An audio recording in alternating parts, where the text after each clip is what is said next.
vast swamps and wilderness areas of the state of Florida are home to a legend. Join Team Crypto Reality as they go after the truth. Go! Wow. Today we're in Johnathan Dickenson State Park in Hope Sound, Florida, and we're checking out the hominoids area where they like to bed down. This is a beautiful bald eagle nest. In our koi pond, which is why we don't have koi anymore, 3 times and took them right in front of me. Smash! Right on the water. Got my koi and flew away. I was like, what? Johnathan Dickenson is awesome. The research is off the chain. We've identified several different areas that hold groups within the park. It's more about how deep you're willing to go. Yeah, we haven't been in one of these like this since Mayaka, huh, babe? Remember that one at night when the dude was like, raw, off in the distance? That freaked me out, man. We were in Mayaka at like 2 o'clock in the morning, way inside the riverbed, like 3 miles in these mangroves. Believe it or not, we were in a mangrove swamp, and one of these creatures started yelling up ahead of us. That's actually when you want to be in there. 2 and 3 o'clock in the morning is when I think their high awake time is. Everywhere we go that we research, we see evidence of them taking advantage of every aspect of the environment. This is these swamp mangoes, and we think, basically they suck the hydration and a good portion of the meat out of the fruit and then spit the seeds and an actual pretty substantial portion of the meat back on the ground to attract the hogs. Okay, I got throw up and I got barefoot tracks. I got throw up and I got a barefoot track right there. So you can see here how they blend in so well. I've had to, in this frame, make adjustments to the exposure, and that actually brings the green tone up real prevalent. But this is what he looks like. So that's what I was seeing when I was shooting the creature, is that. Now I take it in and I brighten it up and we get a look. We got the mouth, the nose, both eyes, and then that head's in there. And this is typically how they behave, man. We've got a little bit of a bush in here, and then there's probably other ones right next to this thing. The footage actually was showing a couple different individuals, but you can see that this is really what's going on. People are unable to even detect that the creatures are there, and if you go back and you look at the footage, there's no way you're going to think that's a Bigfoot in real time. It just looks like a blob, but that's because the effect, and you can see it, is working in milliseconds to flatten out and make him vanish. You are not going to determine, oh, that's one of those hominoids. That's just not what it, this doesn't look like anything but a bunch of bush until you really get and slow it down and then take a look what was there, changing colors the whole time, confusing your vision, making you think it wasn't there. Here he is blinking. How about them apples? That's pretty crazy, right? You can literally see him blinking in there. We have a young giant right there. It's approximately 5.5 feet tall, and it's hanging out with other ones. There's like a group of them. This is Johnathan Dickenson State Park, and this is the group that we've been studying. Let's take a look at some additional frames here, and we've got 3 different individuals we'll be looking at.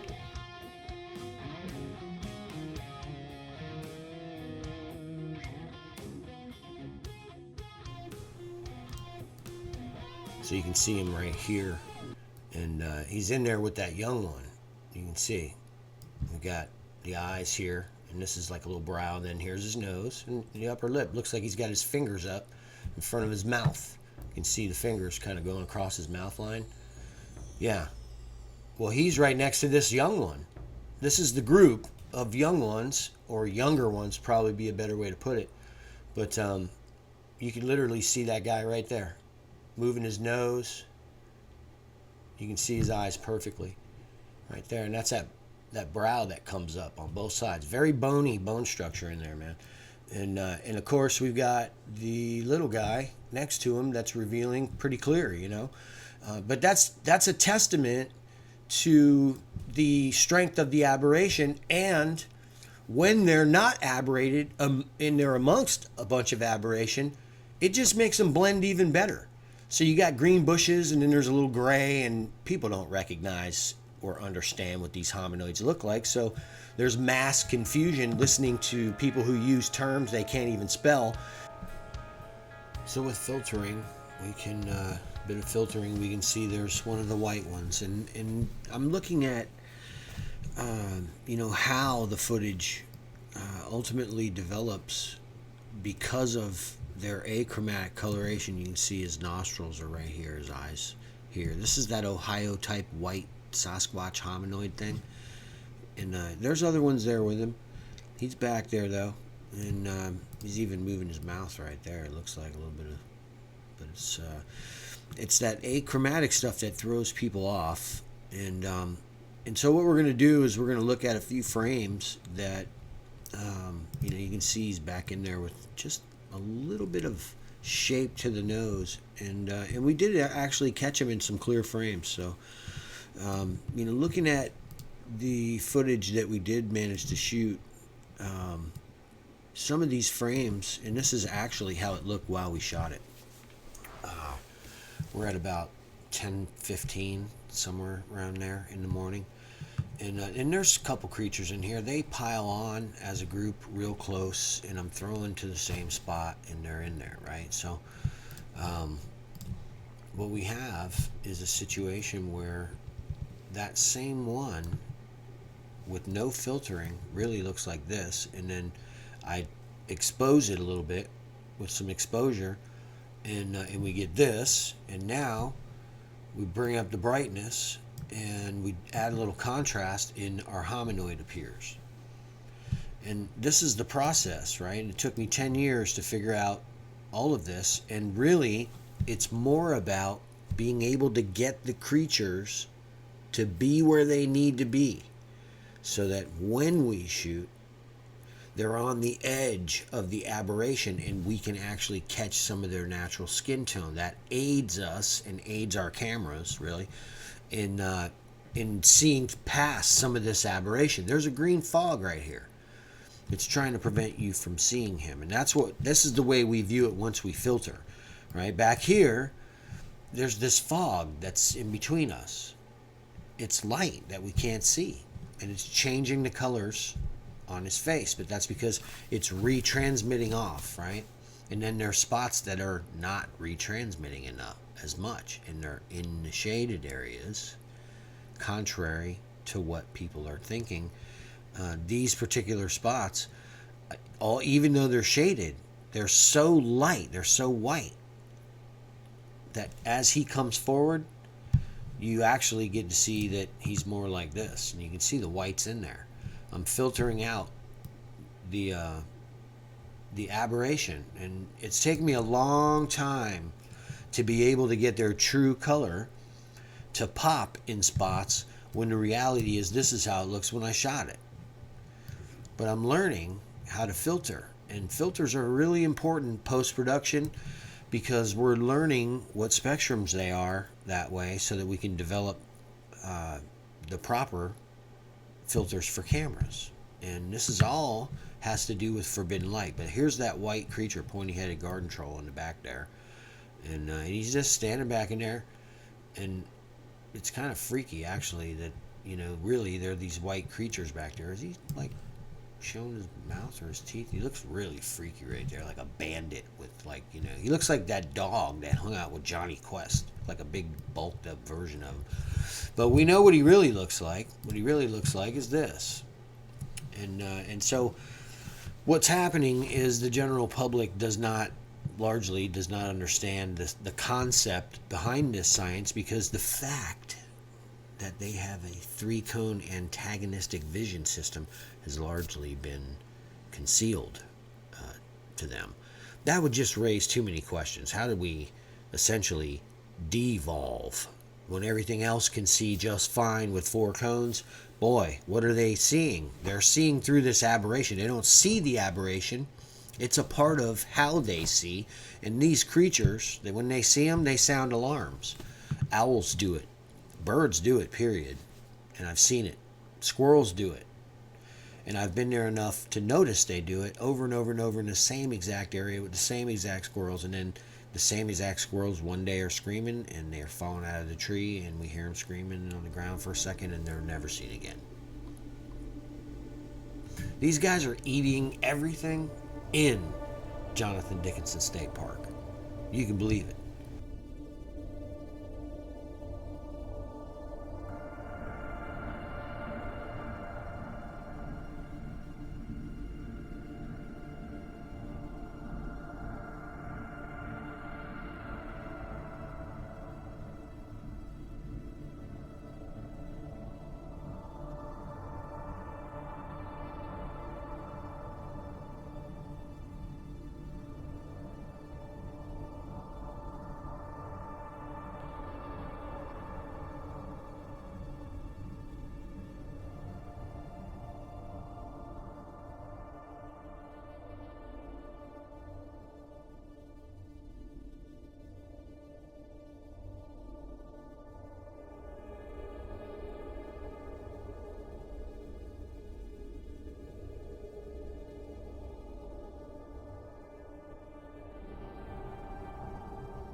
Look at how he moves back in there. Yeah, this is real time right here, man. Check it out. That's what it looks like. I know what's going on though. So, you know what? Let's just scroll through for a second, and you can see how the aberration fools us. We just looked at what's there. We get a look every now and then of the like the nostrils, you know. But it's all aberrated. You can see a little bit of the head, but there's some other stuff, and there's other creatures. You gotta understand, they're communal, so they're always gonna be around each other. Sometimes you see these enormous ones and they're alone, but most of the time, ooh, look at the cheek. Look at that. That's that. Yeah, buddy, and we got forehead lines. I mean, we're picking up on what the creature actually, the coloration actually is. Man, that's scary how they blend, isn't it? It's such an illusion when you go back and you compare it to this.